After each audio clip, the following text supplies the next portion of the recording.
All right, well, hello everyone, and thank you so much for joining us for today's webinar. Our topic today is obtaining ATO and cATO in the US federal government, where we will be discussing software security best practices and lessons learned. Before I introduce you to our panel of speakers, I just wanted to go over some housekeeping items.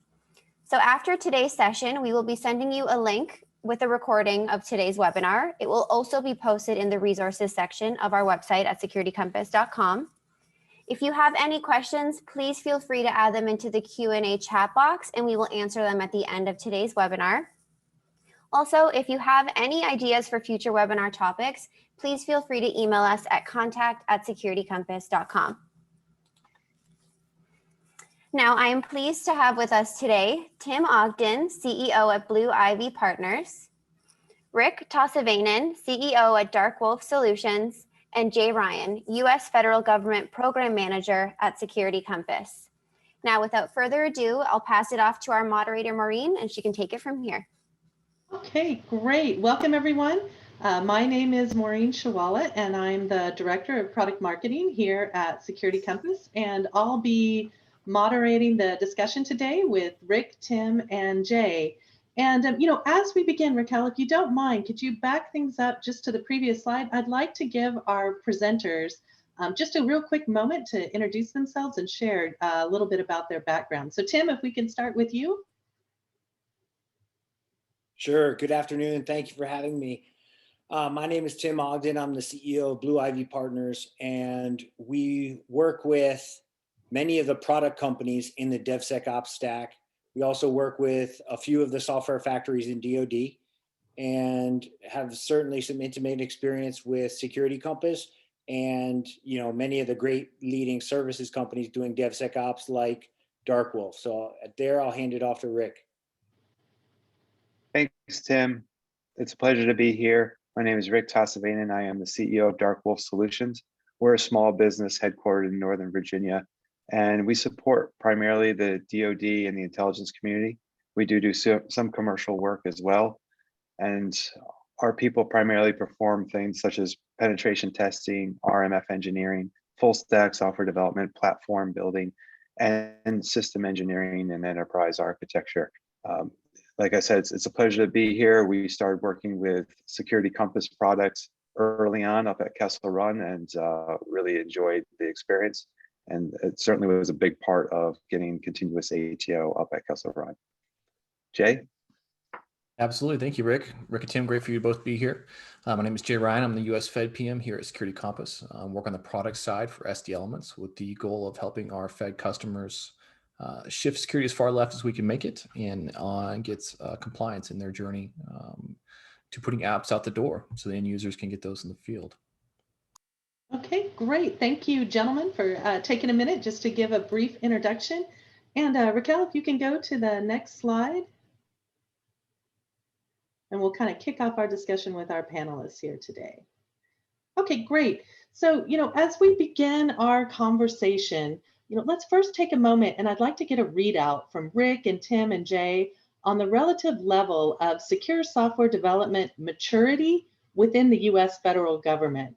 So from each of your individual perspectives, what is the secure software development maturity level in the US Fed today? And if it's all right, Rick, I'll ask you to maybe speak to this question first, kick things off.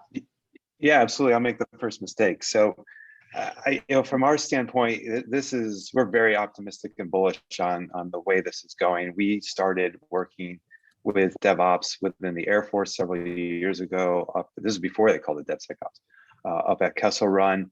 And we've seen both the maturation of their processes and adoption of some of their processes, as well as tailoring of the processes and tools at places such as Platform One, Rogue Blue Software Factory, and even moving outside of the Air Force into the greater DoD. We see great things happening over at Black Pearl with Ken Cato's group, up at the Forge, and then even into Army. Elements of DHS are embracing this, and it's many of the same practices. It's just like Jay said, it's the shifting left of security, incorporating things such as paired programming, test-driven development, automation, and increased use of automation and testing within pipelines, alerting when there's an issue that breaks the build, that breaks a test, and even adoption of infrastructure as code and configuration as code. So a lot of great things happening.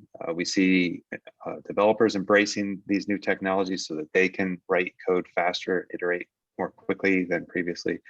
We see system administrators and platform engineers adopting infrastructure as code, because you no longer manage one or two servers, but you're managing thousands of servers.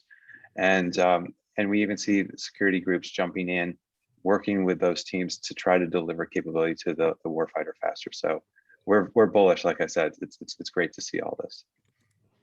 Okay, great. Thanks, Rick. So it sounds like you've seen almost a little bit of a exponential improvement in maturity levels then, based on what you've seen. It's amazing. 3 years ago, it'd be a totally different story, 2 or 3 years ago. So it's great. Okay, great. Thanks, Rick. Tim, would you mind kind of giving your perspective on maturity levels? Certainly. Thank you. Well, I think for me, it starts with a recognition by senior managers in DoD and the IC that that software creates mission impact and agility for them. Software was often thought of as, something they never really touched or kind of thought about in terms of a weapons platform. But many influential enterprise leaders, technology leaders throughout the world, and venture capitalists have emphasized and kind of got the message through to many leaders in government now that software is what really creates change and creates the ability to innovate quickest. And so that recognition is important, especially among the admirals, the generals, those in really control of how money gets allocated and how missions are performed. So I think that that's a key thing in terms of what impact does that have on secure software development?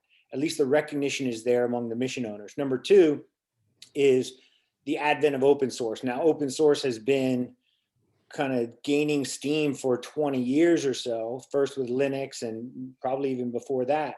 But the use of open source, the ability to bring in open source and use someone else's software that they've already created allows you to do things even quicker, not have to create everything yourself. But it also creates other side effects where I think this goes into maybe security. It's more of a security and quality question, but how do we assess the risks within open source? And when you bring some software in from an open source library. And then lastly, there's so many great companies out there innovating and building products faster. Many are taking, many were the key contributors of an open source project and converted that into a commercially licensed product. So I think it's important in the maturity of software development to make a decision pretty regularly on, are you going to build it yourself or are you going to buy, right? And it's really valuable to assess your team constantly and understand our team is great at this, we should build, or our team maybe doesn't have the time right now to meet the mission owner's demand, so we should buy so we can get the speed to implement it. So I think all those things are continuing to mature across different organizations, but certainly the software factories that we see rising across DoD are adding to the maturity of secure software development. Okay, great. Thanks, Tim. And Jay, I'll hand it off to you to kind of wrap up our initial discussion around maturity levels. Yeah, absolutely, Maureen. So the big thing for me is looking at pace, looking at how fast the government has responded to the effort to adopt DevSecOps. You look at just looking at platforms like Tim said, when they built the F-22 and it came out in the 2000s, right? That was based roughly on technology they built in the 80s. So you're looking at 2 decades of development to get something out the door. Now, when we look at the DIB analysis that came out to look at how the government was procuring software in 2019, they said the way we do it's broken. 2020, they started with Platform 1. They started with the 5087 series for increasing acquisition, right? And so now we look at ourselves in 2021 and we have Platform One. We're seeing the effects of that spread across all of DoD and then finding its way external of DoD into the larger Fed space, DevSecOps wise. So looking at the pace at which the government has adopted DevSecOps as implementing it is showing a tremendous movement towards a larger maturity and a faster maturity than we've seen in the past. Okay, great. Thanks, Jay. And you're kind of alluding to that same 3-year time frame, I think, with rapid pace of maturity that Rick alluded to at the beginning of his comments. Okay, next let's move on to our second question. So Raquel, if you can advance. Thank you. So, there's been a lot of discussion around the challenges teams face around DevSecOps and obtaining ATO or authority to operate in the federal government. Sometimes people talk about old, slow, unscalable software development methods, or challenges around limited security expertise or broken communications and things like that. But what do each of you see as the main barriers that prevent organizations from embracing DevSecOps or ATO or innovations like Fast Track or continuous ATO or cATO? And this time, Tim, I'm going to go ahead and turn things off to you to speak. Great, thank you. So I think one of the barriers can be design, number one, and the enforceability of design. So one of the great things that we see in Platform One is not just cross-functional teams in DevSecOps, but also the infusion of talent, people that are trained in design thinking. And this really allows for proactive design. This is also why Security Compass is so valuable, because it's useful in the early stages of the SDLC. It's useful in the middle stages of the SDLC in terms of integration with Jira for issues tracking and or any other issue trackers. And it's also valuable in the reporting for the authorizing official to enable that continuous operation. And so I think the barrier is, do you have good designers on your team? Can you keep the designers in the room and engaged as design needs to adapt or needs to change to the needs of an integrator, a developer, an operator, an authorizing official? How can you adapt your design, right? So I think that's a key thing to include. So it's a little bit of a barrier, but I think it's something that by having the right team, I think you can certainly address it. Enforceability of a good design is also important, and I think that's all a key place for where Security Compass I find to be so valuable. Lastly, I think that there's as always with anything in DoD or the IC, people change, teams shift. It may happen more regularly in terms of the DoD as people move from job to job, but the same thing happens for the rest of the enterprise world. So everyone has to adapt to organizational changes, next man up, so to speak, next woman up, next teammate up. So I feel like adaptability to organizational changes may be a barrier, but I also see it's an opportunity for new talent to come into onto the team and continue to create a cross-functional team of dev, sec, ops, and authorization officials. Great, thanks, Tim. And Rick, I'll turn things over to you next. Yeah, I'd play off of Tim's comment on adaptability. It changes hard, so it costs money to refactor code. It means you probably have to stop and miss a few development cycles if you're going to convert from a traditional software development technique, whether that's waterfall or you're doing some version of agile, to really embrace a full DevSecOps environment. And it doesn't happen overnight too. I mean, there are things like Big Bang that can help deploy an environment, but there's still a mindset, there are still processes, there's still an amount of training that has to go with that. So where we see this the most success in doing this is having that champion, someone that will push for that adaptability, will push for that change. I feel like I'm a bit name dropping, but it's the people like Enrique Oti and Lauren Knausenberger, Brian Kroger that drove that change up at Castle Run. And then you've got and you had Rob Slaughter and Nick Shalon, who drove a lot of that at Platform One. So with that champion, they break the barriers down, right? They say we can miss a few cycles here. We can spend some time to really try to do this right, and we know that it's a journey. It's not a destination, frankly. One of the things that Lauren put in the first memo on the continuous ATO for Kessel Run was, we intend to do things better today than we did yesterday, and accept that tomorrow what we did today was insufficient. So it's that mindset of, let's continue to improve.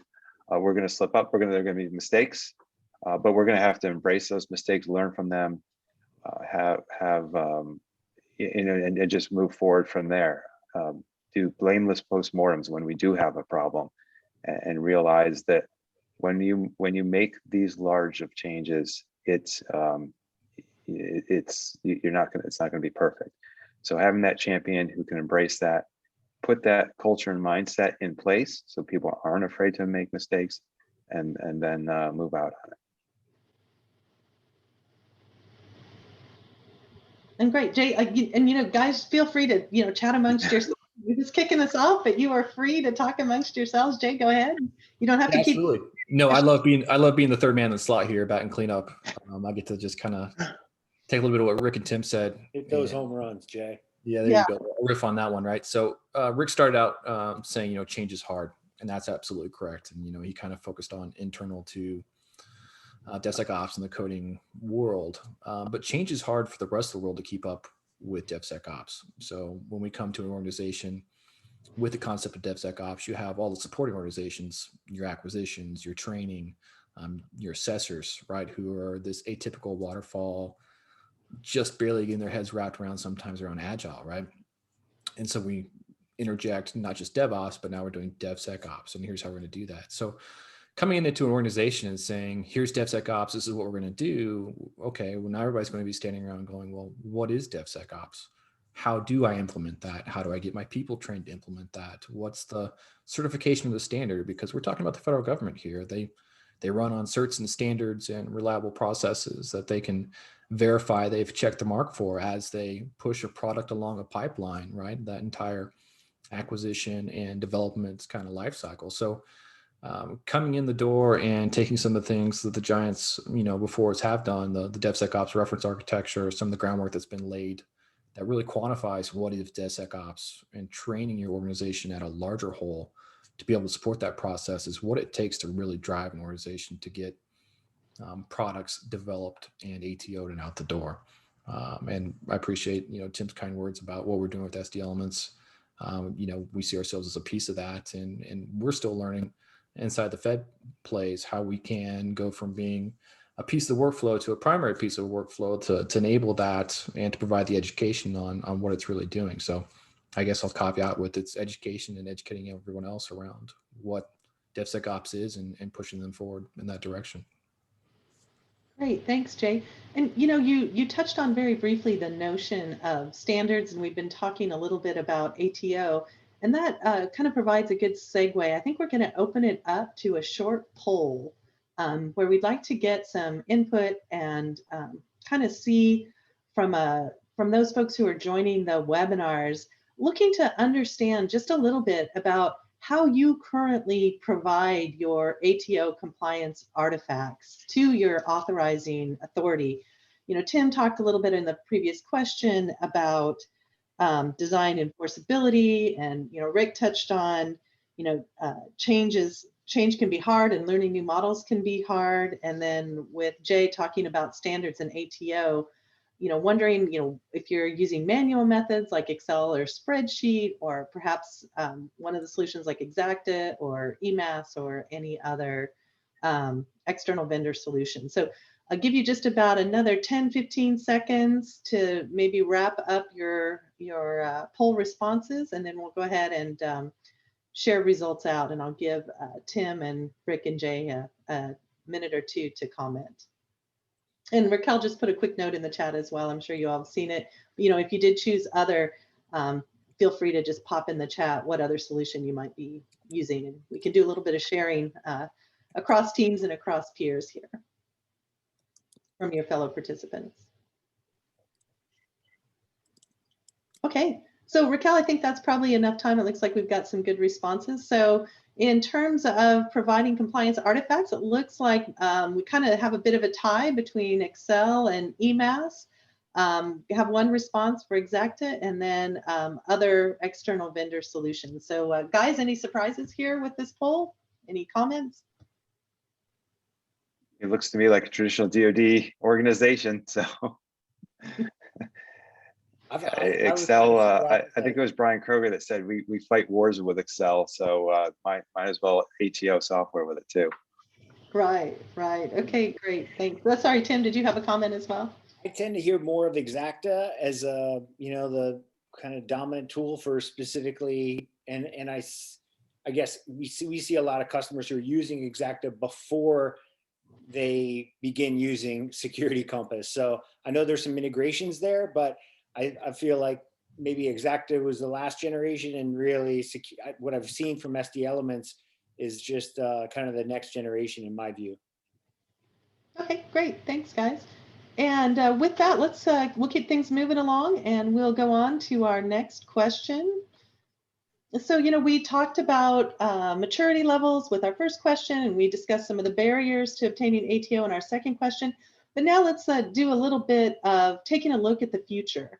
And so for folks, gentlemen on the panel, what innovations or best practices have you seen and that you'd like to share? And how can these help improve maturity and help overcome some of those existing barriers? And with this, I'll Rick lead off, and then the rest of you, feel free to chime in at will. Thanks. Yeah, so, well, not particularly innovative. We are seeing increasing use of penetration testing to validate that controls are satisfied, particularly in like a fast track ATO type of situation. We see red teaming, where we have continuous testing going on by teams that effectively mimic an adversary. And another thing that we endorse to go along with that is to bring in other outside penetration testers too, occasionally to test your environment. You want to get sort of the steel sharpen steel, right? Like get another team that may have some different experiences, some different backgrounds. We've seen the use of some of the crowdsourced hacking teams, and we certainly have worked with them before and found some great results working together in those types of situations. Another thing that I think is also very interesting is we're seeing teams build on top of current tools that are being deployed. So the one that comes in mind is VivSoft has this tool called nBuild that goes on top of the Platform One Big Bang, and it really simplifies the deployment and configuration of Big Bang. So it's really great for teams that are unfamiliar with DevSecOps or just starting to dip their toes into it.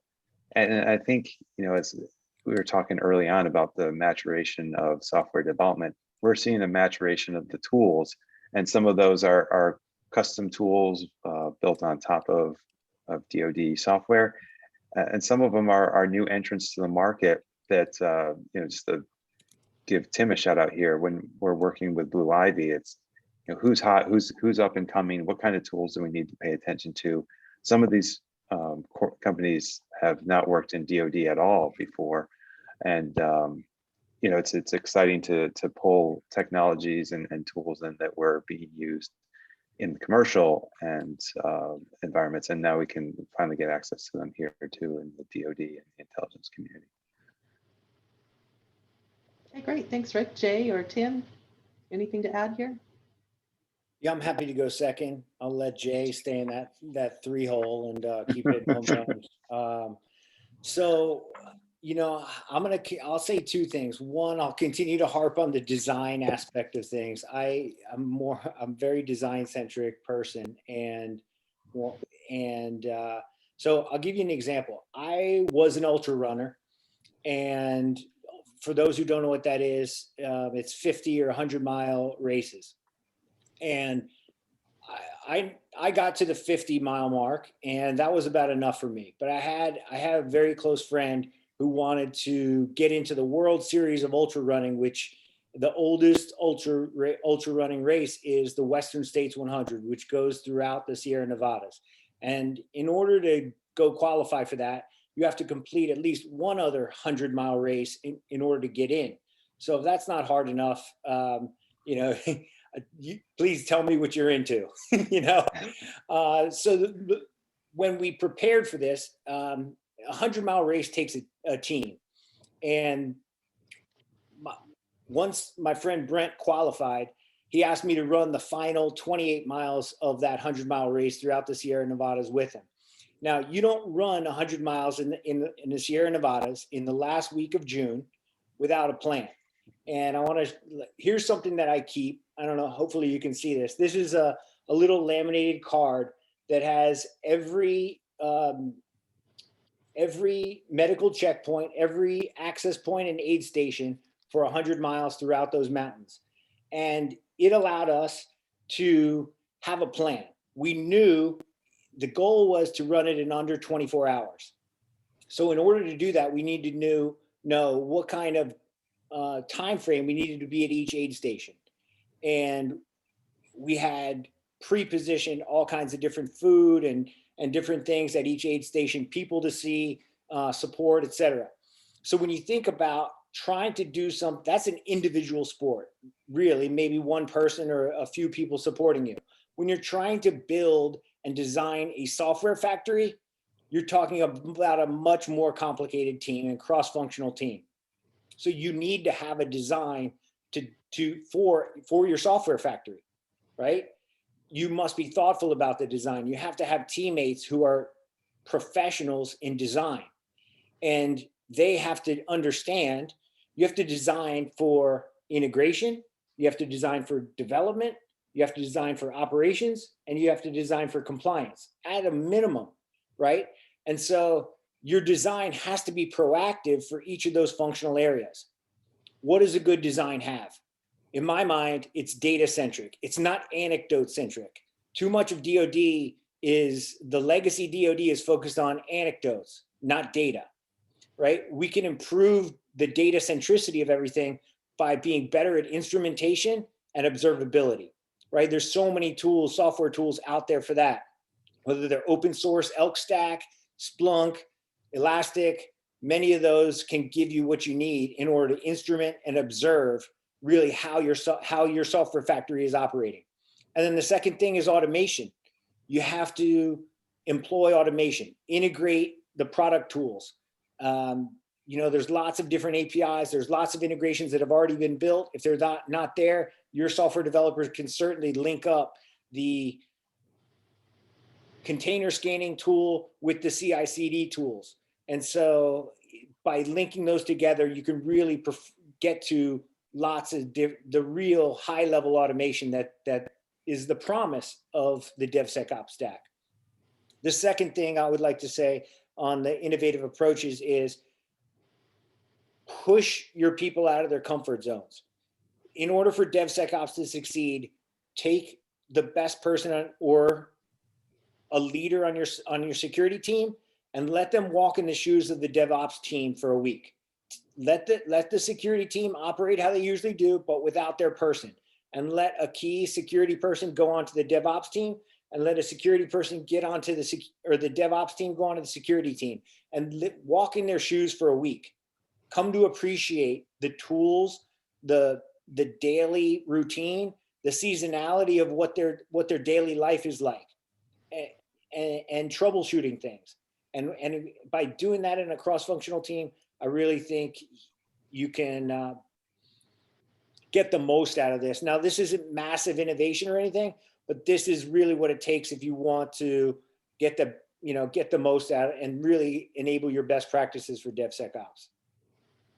I like that last point, Tim, that building empathy, right? That's what we talk about internally here at Security Compass is, we recently put a number of our engineers through a product management experience, right? And we have a lot of the product managers who also are working hard on the engineering side to build that empathy. I think that's a big thing when you have a cross-functional team, is to have everyone understand what it's like to be in the other person's shoes. That makes you way more effective.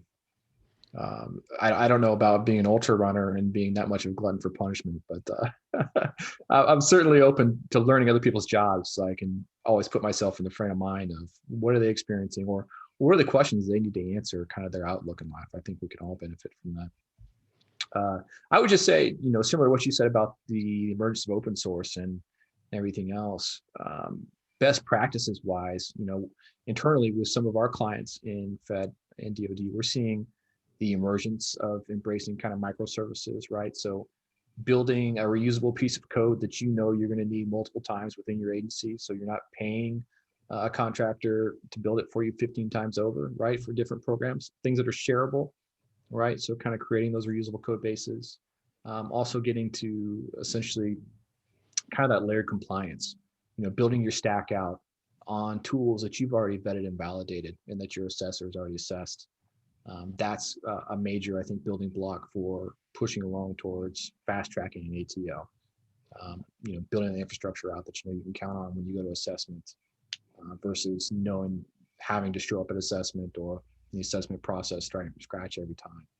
Is a major best practice.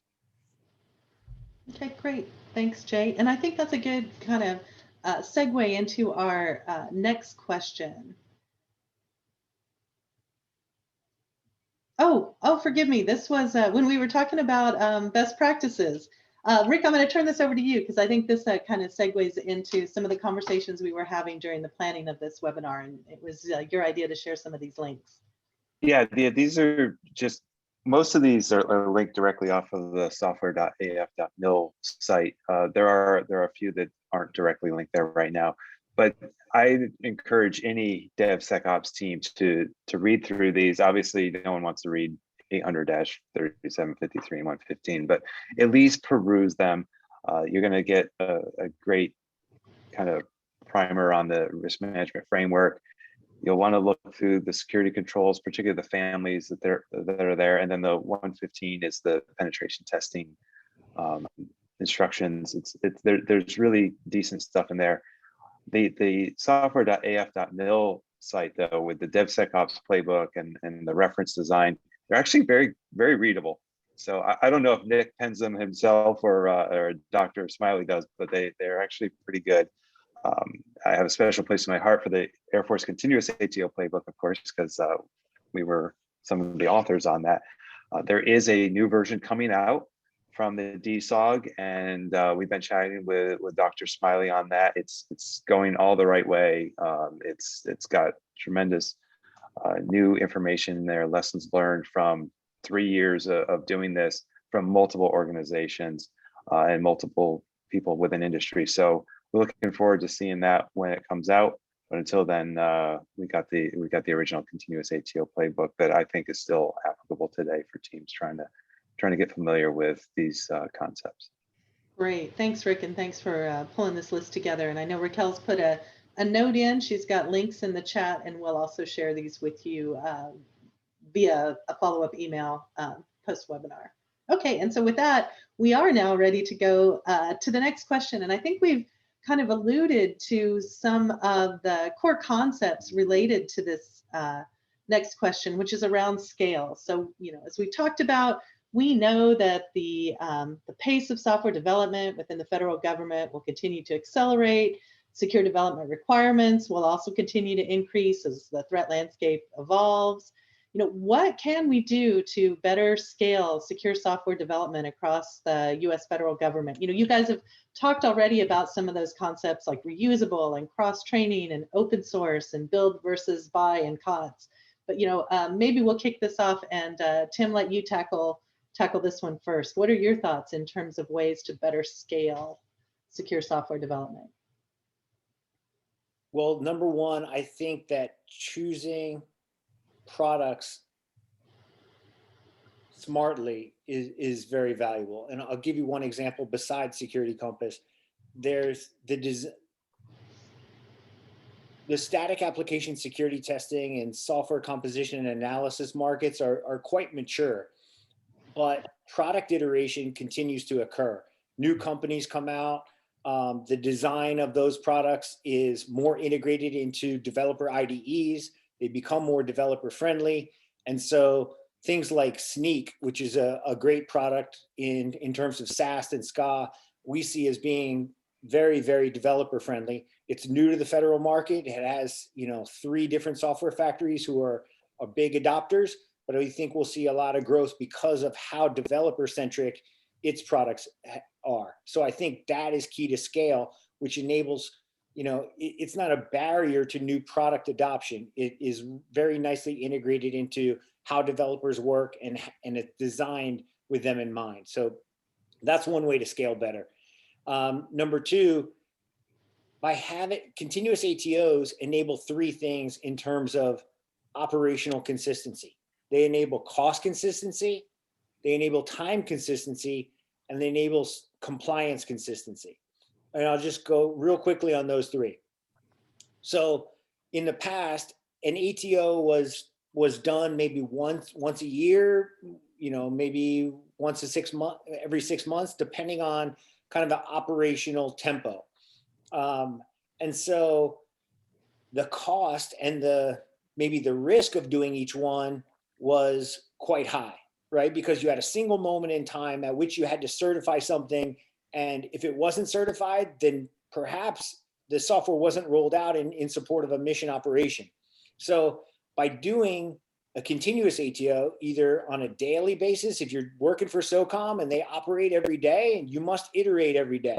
If you're doing air operations and its time frame matches up with, a typical agile development time frame of 2-week sprints, then perhaps that's okay for the amount of time to do an ATO every 2 weeks.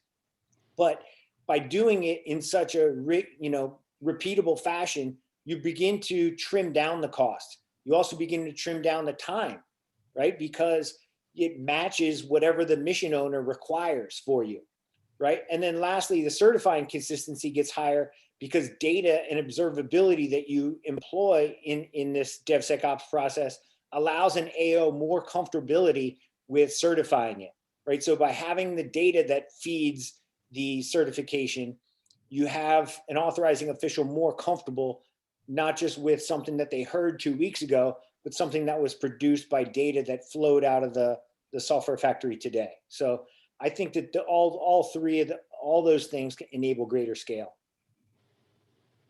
Great, thanks, Tim. I'm glad that Tim did all the low-hanging fruit and left me with very little to say. But the only things I'll expertise, Rick. I'm yeah, exactly. Maybe I should practice this stuff.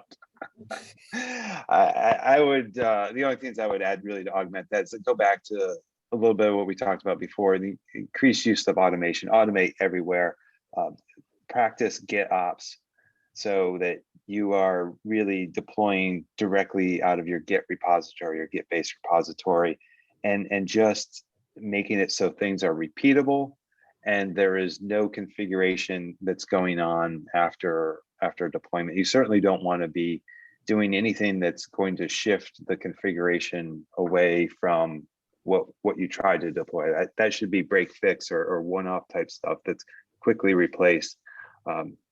It goes back to maybe my earlier comment, the days of like SSHing into a server and configuring it individually. It's just, those are gone and they can't exist anymore. We're talking about thousands and thousands of servers now. And therefore our practices have to scale with that. So invest in CI/CD and learn the practice of GitOps are my 2 comments to add on top of Tim's. Okay, great. Anything left for you to comment on, Jay?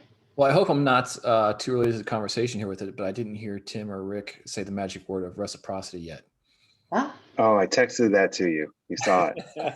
There you go. I mean, we're just sitting here at second base and third base waiting for him to hit home runs, right, Rick? Right. I'm just going to bunt the whole exactly time. Right. Just bunting if we can keep the word analogy going, right? No, I said it in the previous question, right? But it's all about not just shifting left, but starting from the beginning. And Tim, you nailed it too when you talked about the data gathering piece. Having all those artifacts from the beginning, so that AO at the end can say, I have a complete audit trail for this ATO process. And then after you do it over time, it's going to scale itself. That would be, my thoughts on that. We've kind of really hit that one pretty hard. And then it's hard not to answer some of these questions without being a consistent fanboy for Platform One. A lot of what they're doing is really enabling the scale of secure software development in DoD. And I think as we see other organizations either adopt what they're doing or build their own version of that in order to make sure it stays at a micro and more manageable size, that's where we'll see the scale really get recognized.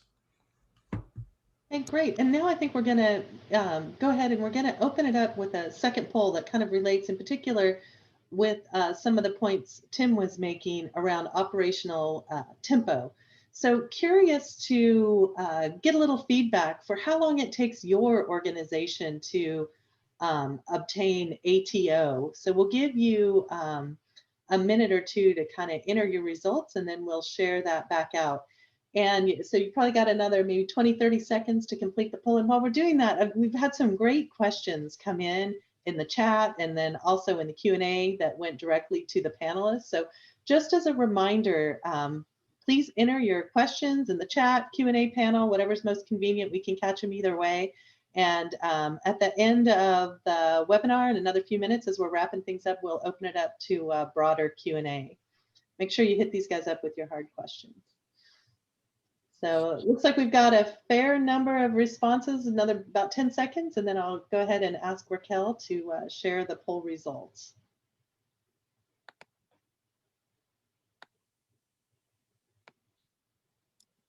Okay, Raquel? All right, so you all can see the poll results. It looks like it's taken most folks 6 to 12 months. Any surprises here, Tim or Jay or Rick? Is this in line with what you're thinking? You would hope to see that it's shorter. Say the same thing I said after the last one. Looks like DoD and IC right here. So no real surprises here. Kind of validates what you all are seeing, what you all expected. I mean, I guess I would ask the question back, is that because of the authorizing official or the current tools that you're using to achieve that ATO? Or because maybe you don't have a real DevSecOps process in place that may be able to enable it? So like the deeper drill down on why that is. Yeah, that's a good point, Tim. Between the three? Mitigating. Yeah, Sorry, go ahead, Maureen. Sorry, we're talking over each other a little bit. You gentlemen having a hypothesis for why it's taking 6 to 12 months?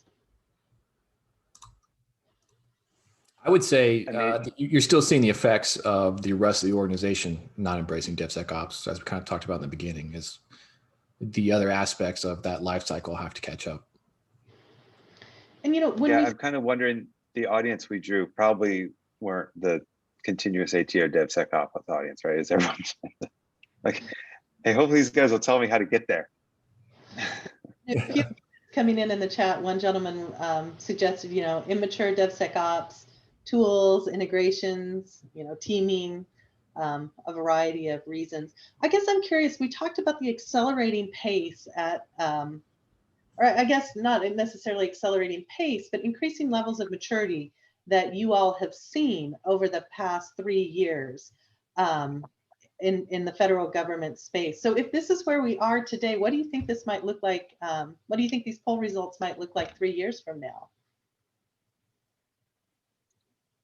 From my standpoint, I hope we're in the 0 to 3 months and we're really no longer talking about DevSecOps. We should be talking about data ops right now. We've gotten to the point where we know how to do this and we know how to do this well. That's not yet, right? But I'm hoping in 3 years, that's the conversation. It's now, how are we conquering the data problem? We've got amazing, overwhelming amounts of data, and we need to build data pipelines. We need to see some of the stuff is being done over at the Jake right now, is use AI and ML tools to parse through that data to figure out what's valuable, what's not, and then to derive useful intelligence out of that. That will be a good problem to have, right? That will mean that we've moved past DevOps and DevSecOps.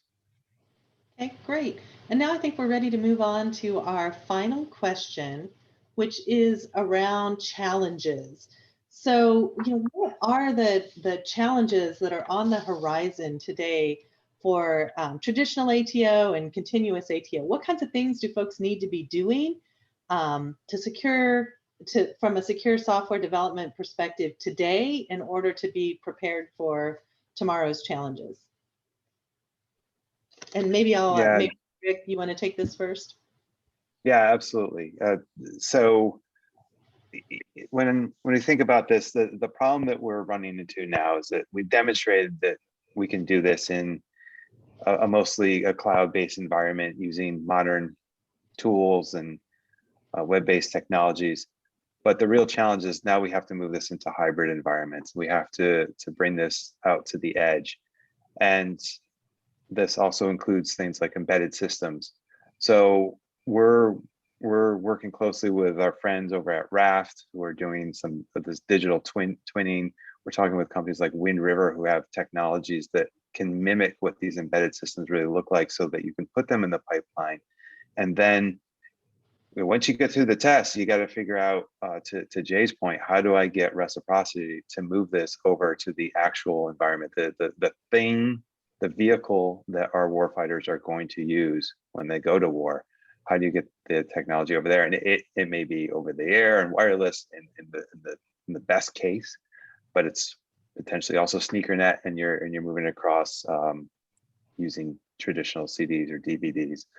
Or God help you, floppies, right? So it's the challenge there is that you've defined your ATO'd environment as your software factory, but now you got this other environment that has to be ATO'd at some level. You need to at least have an AO, be comfortable that you're bringing this software and doing an update to the plane, the tank, the boat, whatever that the case is. Okay, great. Tim, Jay, any other comments? What I'd like to share is, keep in mind that this kind of speaks to what Rick alluded to. I hope that we're not talking about DevSecOps a few years from now. We probably will be, but I think that there's a higher order discussion related to, right now, we care about building software factories. And keep in mind, the mission of building one of those factories is simple: build higher quality software faster. And the sooner that you build a software factory that can produce application software, not just let the factory operate, but produce application software that changes missions, enables missions to be performed better, shares data better, that's really the value creation here. So I guess what I would emphasize here is to the authorizing officials, if they're on today, or if you work for one or one, your work just changed from, maybe once every 12 months, once every 18 months, and with that kind of cycle that you have been operating, you had high execution risk at a single moment in time at which you had to make an authorizing decision. It just changed to a daily and weekly work. You're going to have to grind. You're going to have to change your routine, because it changed from, that one key moment in time every 18 months to a daily grind where you have fractional lower execution risk every week or every 2 weeks, however often you're going to do an authorizing decision. And so be part of the CI/CD team. Add continuous operations to how you do things, not just CI/CD, but CO, and be someone who contributes to what General Mattis used to call lethality, right?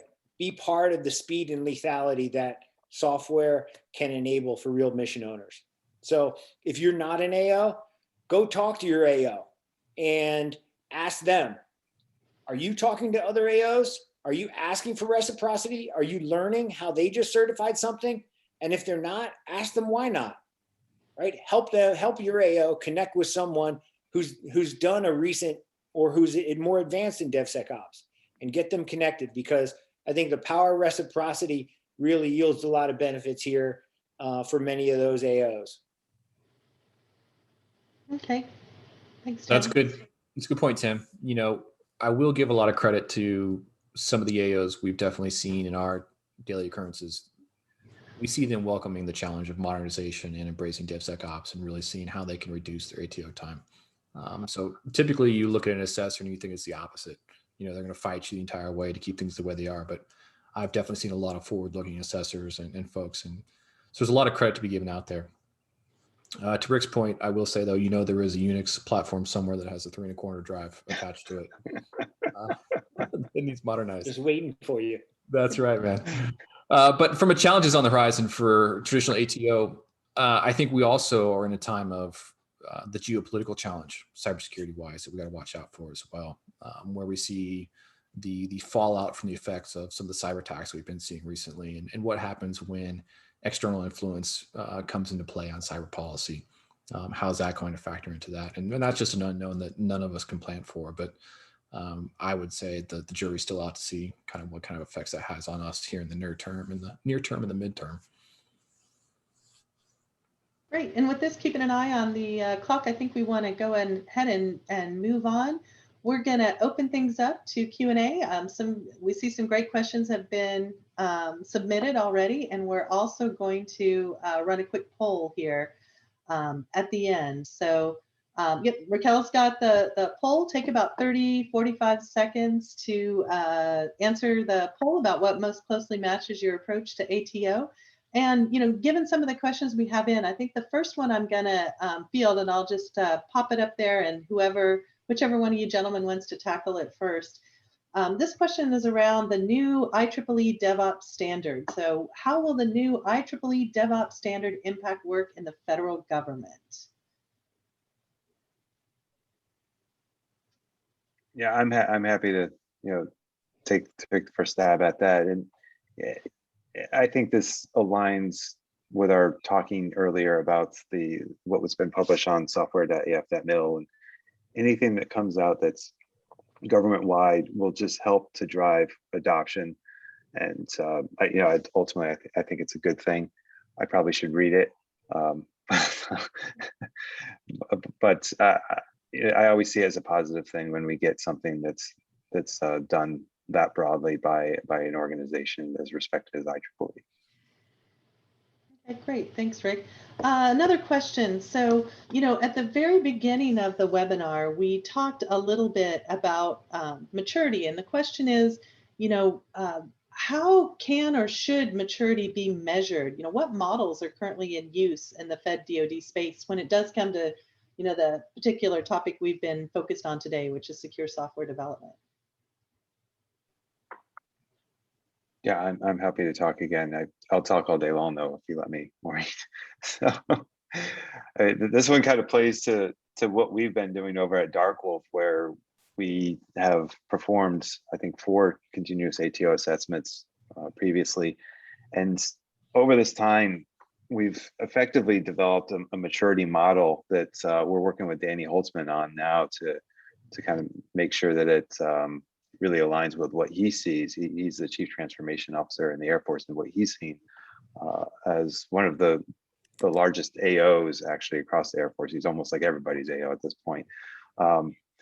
It's what we got to be careful of is that you don't want this to just replace the RMF checklist, but we've got something around 200 questions that we end up asking to these teams, and we base this thing off of the Carnegie Mellon maturity model of like incomplete, performed, defined, managed, optimized.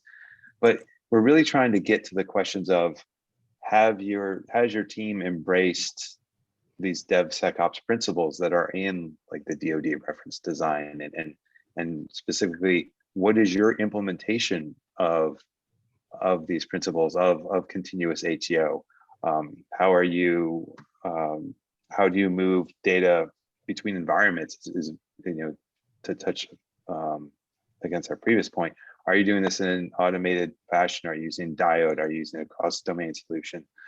How are you implementing, this is a newer one, but how are you implementing zero trust? Any principles of zero trust within your environment? And then the previous questions were more along, and still are applicable today, but how are you doing authorization and authentication? So, I'm sure that the other people have their own ideas too, but these are things that we've seen after performing several different of these assessments and reading through these publications to try to pull all this information together. And that's a bit of a segue to one of the other questions that's come in, which is in regards to artifacts. And what are some examples when working with these authorizing authorities, good artifact examples that help speed that authorization process?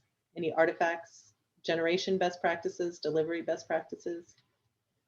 Well, you got to have your SSP. That everyone hates, right? But in the case of just to go back to the security compass and SD elements, if you're capturing the requirements in your requirements tracking system and mapping them to the controls that SD elements has told you based on the survey you did right when you started your program, and that's mapping directly to your software code, you don't need a lot more beyond that to deliver something to an AO that to really clearly demonstrate that you are in fact meeting the controls that are required for the type of application and the environment that you're deploying to.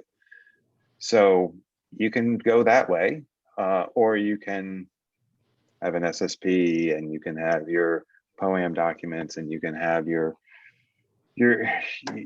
detailed your detailed design document that has changed 15 times because you're doing agile software development, and so you basically have to have full-time software system engineers trying to keep up with your software developers, and your ConOps and your all your privileged users guides. I mean, you may still need some of this stuff in a modern DevSecOps environment, so I don't mean to say that all goes away, but there are tools that can help take the pain of creating these things and constantly iterating them away.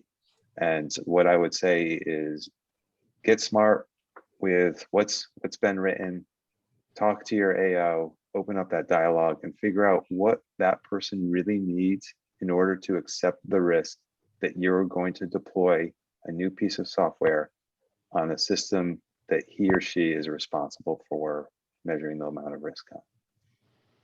Great. That's really what it boils down to.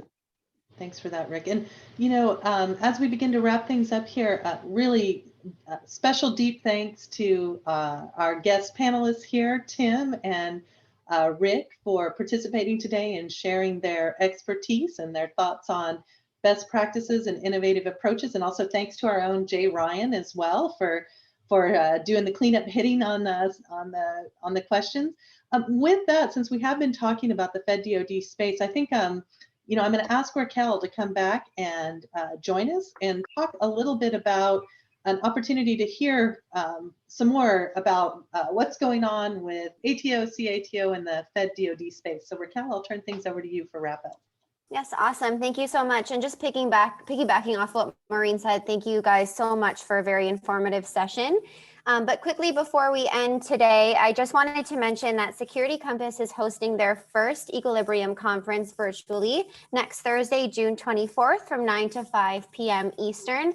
And I'm very proud to announce that Nicholas Shalin will be our closing keynote speaker. He'll be talking about continuous authority to operate and driving DevSecOps across the Department of Defense. So if you're interested in attending the webinar or next session, I will add the registration link into the chat, but we hope to see you all there. And thank you again so much to our panelists and to our guests today. And I hope you enjoy the rest of your day.